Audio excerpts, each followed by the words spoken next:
आरक्षण है उसकी धज्जियां उड़ाई जा रही है और बहुत सारे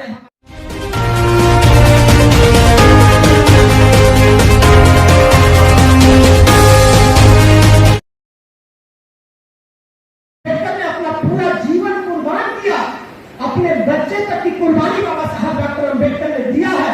अगर वो बाबा साहब डॉक्टर अंबेडकर न होते तो आज अच्छी कुर्सी पर हम लोग बैठ करके बात नहीं कर पाते। ये बाबा साहब डॉक्टर अंबेडकर की बदौलत है। ये बाबा साहब डॉक्टर अंबेडकर का सपना आज भारत में अधूरा है। आजादी के 74 साल बीत चुके हैं और देश के प्रधानमंत्री जब लाल किले पे लोग खड़ा होते हैं तो कहते हैं कि हम बाबा साहब का सपना पूरा करना चाहते हैं। बाबा साहब का संविधान लागू हुआ इस देश के अंदर, लेकिन आजादी के 74 साल बीत जाने के बाद भी वो कौन सी मजबूरी है, वो कौन सा कारण है, ये सरकारें नहीं बता रही है कि बाबा साहब डॉक्टर अंबेडकर का संविधान, बाबा साहब डॉक्टर अंबेडकर के संविधान के मंशा थी कि इस देश के अंदर वो दलित हो, पिछड़ा हो, कमजोर हो, लाचार हो, हर जगह उसकी भागीदारी सुनिश्चित होनी चाहिए। लेकिन आज बाबा साहब का संविधान लागू हो गया है, लेकिन आजादी के 74 साल बीत चुके हैं, लेकिन इस देश की न्यायपालिका सुप्रीम कोर्ट और हाई कोर्ट में जो जज है, जजों की जो नियुक्ति होती है, आज भी आजादी के 74 साल बीत जाने के बाद दलितों और पिछड़ों की संख्या वहां नहीं के बराबर है।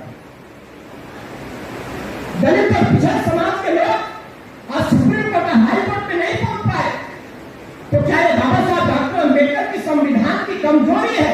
ये कमजोरी नहीं है बाबा साहब डॉक्टर अंबेडकर के संविधान की, ये सरकारों की बेईमानी है। आज भी आजादी के 74 साल बीत गए, बहुत सारे नौजवान हैं, भागीदारी सम्मेलन की बात हमें क्यों करनी पड़ रही है? बहुत सारे हैं नौजवान बैठे हैं इस देश के अंदर, बेरोजगारी बढ़ी है और प्रधानमंत्री खड़ा होते हैं तो कहते हैं कि हम बाबा साहब डॉक्टर अंबेडकर का सपना पूरा करना चाहते हैं। ये सवाल है, ये आपको भी पूछना चाहिए कि इस देश की सरकारें 74 साल तक क्या करती रही है? ये सरकारें जवाब दे कि आज भी इस देश के अंदर अनुसूचित जाति, पिछड़ी जात का जो बैकलॉग, जो सरकारी नौकरियों में जो वैकेंसियां हैं वो लाखों की संख्या में खाली हैं। हमारा नौजवान एमए बीए करके इंटरमीडिएट पास करके सड़कों पर घूम रहा है और हमारी नौकरियां, हमारे नौजवान, हमारे समाज की नौकरियां सरकार ने फाइलों में दबा करके रखा है, फाइलों में चुरा करके रखा है। अब हमारी नौकरियां सरकार दे नहीं रही है, हमको आर्थिक रूप से कमजोर बना रही है। साथियों, हमारे महापुरुषों ने सामाजिक परिवर्तन, आर्थिक मुक्ति आंदोलन का विचार दिया है। इसलिए साथियों, हम इस बात को समझना होगा, सरकार के सामने सवाल खड़ा करना पड़ेगा।